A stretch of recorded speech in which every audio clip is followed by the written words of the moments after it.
Okay, so now we are back at the bass actual sound, right? Let's play that.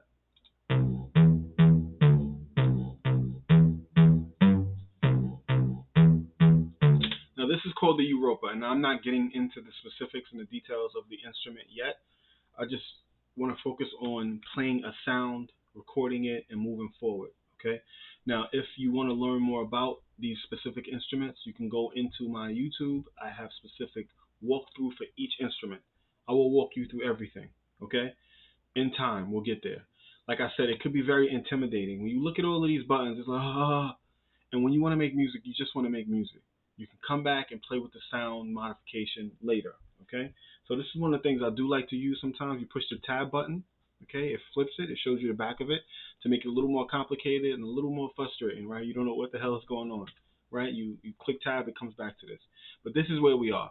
So instead of focusing on how to move this nozzle for this and move this nozzle for that, kind of like what I was just doing with the sound for the actual kick drum, I'm not going to do that. Okay, I'm just going to play it and I'm going to try to find some effects to put on it. Okay, just to add to it, one step at a time. Okay.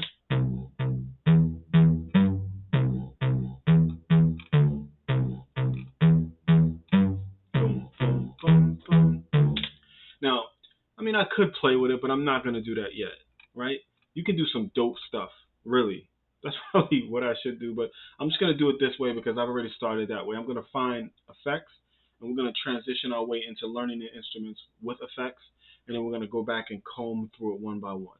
Because right now, I just want to be able to walk through the park. I don't want to stop and look at every bench and examine it. Oh, look at this bench and look at this tree and look at. Let's just walk through the park, okay? So what I'm going to do now is just add an instrumentation, excuse me, not instrumentation, an actual effect, some effects to this, right? So let's go into the same ones again, effects. Now you can click here where it says add device, or you can go back into the browser. Remember, we can go right here for instruments and right here for effects. So since we're already here, I'm going to go here again. Okay, and now that it's in blue, you see a little blue line? That means like if I click here, that's in the blue line. So if I add an instrument, it'll go to the bottom of that. So we've already added instruments into here for the actual kick drum. Give me 1 second. Let me get out of here. Right. So this is the actual bass drum. Okay. This is where we are. Not where we are first. Give me 1 second. Let's see. All right. So now we are in the. Did I name it correctly? Let me go back into the mixer. Let's see what we have. We have the string, we have the clap, we have the bass, and we have the bass drum. Good. So that's good. We have the string, the clap, the bass, and then we have the. This should be called bass drum. Am I wrong?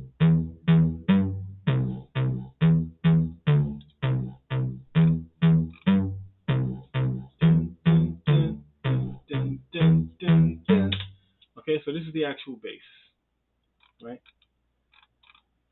This is where it's coming in through. So let's put some effects on this. It's outlined with that blue line I spoke about. We're going to go back to the browser, and we're going to give it a little reverb. How about that? Okay.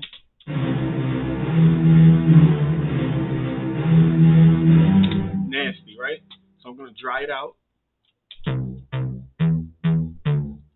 And I typically like to start with small room. There's no particular reason, I just do.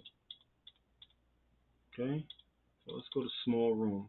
And again, like I said on my other videos, if you really want to learn how to use the RV7 digital reverb in detail, I'll walk you through that as well.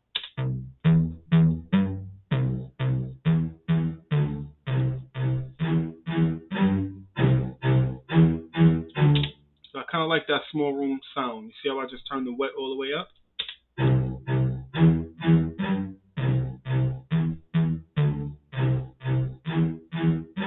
I like that. So I'm going to also play with these, the damp, the decay, and the size.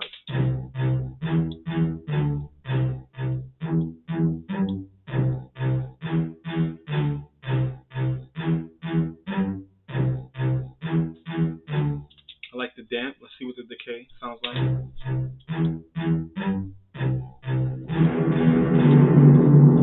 Whew, we don't want that. So we want a little decay.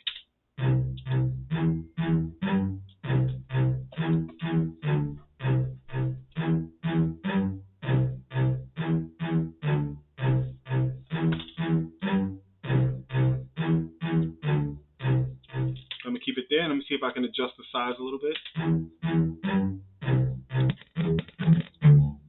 Oh, you hearing that clicking? Wow.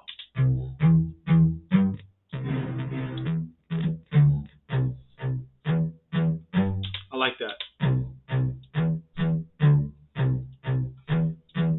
So throughout the process, I'm going to focus on the same effects every time, just to keep it simple, stupid, right? 2 or 3 instruments, very simple, very basic.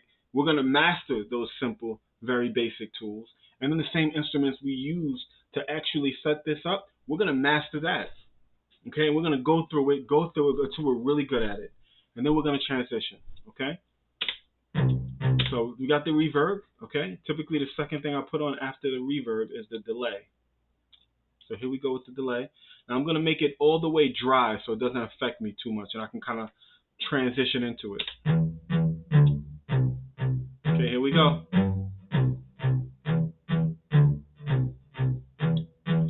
I don't think I want any delay on this. It's here, but I don't really want it. Let me see if I can play the feedback a little.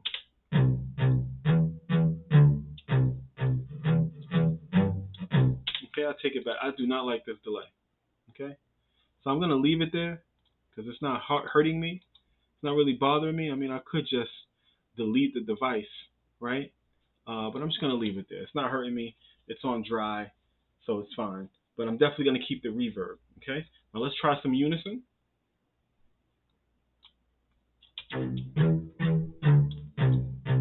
That's with it at dry. That's with it at wet. So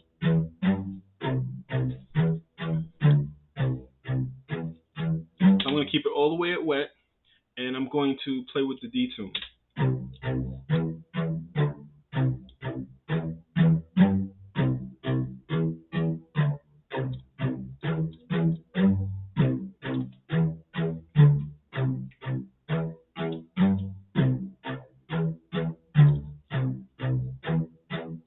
I'm going to keep that there for now. And then the voice count.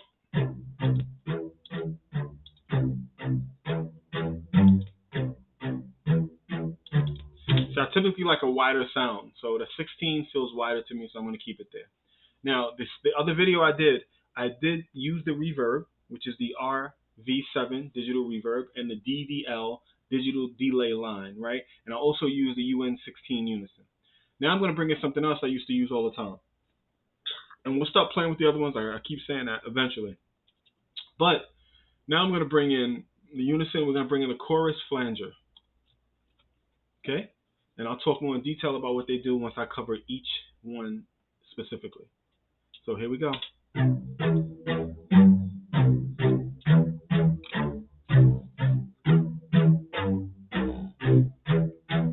Now you hear the difference. What I'm going to do is bypass it so you can hear how it affected it.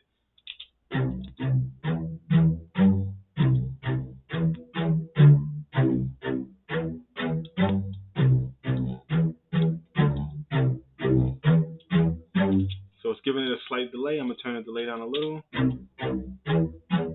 Turn it up.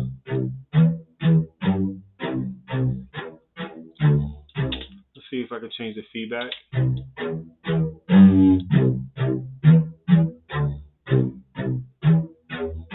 Keep the feedback low.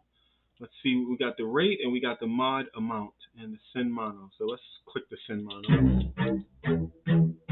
Send insert mode. Okay, I'm going to play with that a little bit later. Let's see with the rate and the mod amount.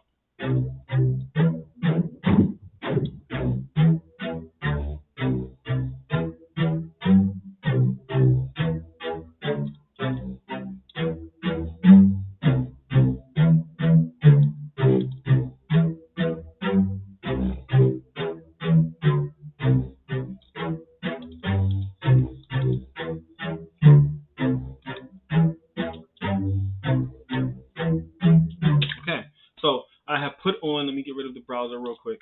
Again, generic, real simple. We added the digital reverb, okay, the RV7, the DD1, digital delay, the Uni 16 unison, and the CF101 chorus flanger. Now these are generic tools. As you start to step your game up, you can buy better stuff. What I also like to do, and I'll start to marry this program with the actual Pro Tools program, which is what I use. For those who use Pro Tools, I'm going to make a separate set of videos for those as well. But it's a lot better to open it inside of Pro Tools for me and then actually make the beat and then use, because I have some really high gear, some really expensive plugins, some really dope stuff on Pro Tools, which I can't wait to get to because it'll step up the sound quality. It sounds like a video game in a lot of ways. It's real simple, but I want to keep it that way. Okay? So let's comb through that first. All right? Let's see what we got.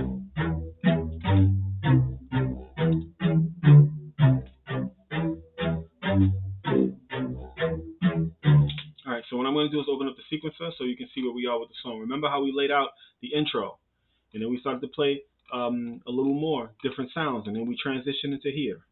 Okay, so far we have adjusted the bass drum, the actual bass line, and the next thing up will be the, should we do the string first? Let's do the clap first. Okay, let's definitely work through the clap. And then once we get finished with the clap, we'll actually go into the string, and once we get finished with the string, then we'll play with some more, maybe developing, stretching out the actual track.